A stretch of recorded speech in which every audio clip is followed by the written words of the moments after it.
நமஸ்காரம். வாஸ்து டிப். திருவூரல். இக்கோலமாயினும் தக்கோலம் வந்து சென்றால் அக்கோலம் சிறப்புற்று வாழும். கிரிராஜ கன்னிகாம்பாள் சமேத ஜலநாதீஸ்வரர் கோயில். இந்த கோயிலில் தான் தக்ஷன் ஓலமிட்டு அலறி ஈஸ்வரனுடைய திருவடிகளில் சரணாகதி அடைந்ததால் அவருக்கு தன்னுடைய சாப விமோசனம் கிடைச்சது. அவ்வளோ ஒரு சிறப்பு வாய்ந்த கோயில். ஞானசம்பந்தரால் பதிகம் பாடல் பெற்ற ஸ்தலம். இந்த கோயில் பக்கத்திலேயே கங்கைதீஸ்வரர் கோயில் உண்டு. மோகனாம்பாள் சமேத கங்கைதீஸ்வரர். இந்த கோயிலில் இன்றைக்கும் 365 நாளும் ஆக்சுவலாக நந்தி வாயிலிருந்து வரக்கூடிய ஜலத்தினால தான் ஈஸ்வரனுக்கு அபிஷேகம் நடக்கிறது.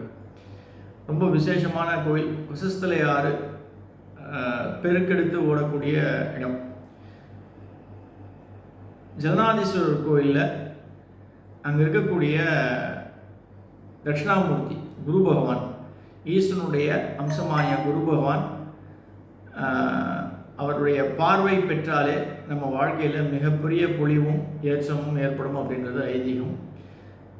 அவர் அமர்ந்திருக்கக்கூடிய அந்த உட்கடி ஆசனம் மற்ற எந்த கோயிலையுமே நீங்கள் இந்த அவருடைய அமைப்பை பார்க்க முடியாது. அவ்வளவு சிறப்பாக இருக்கும். அதே போல் இங்கே இருக்கக்கூடிய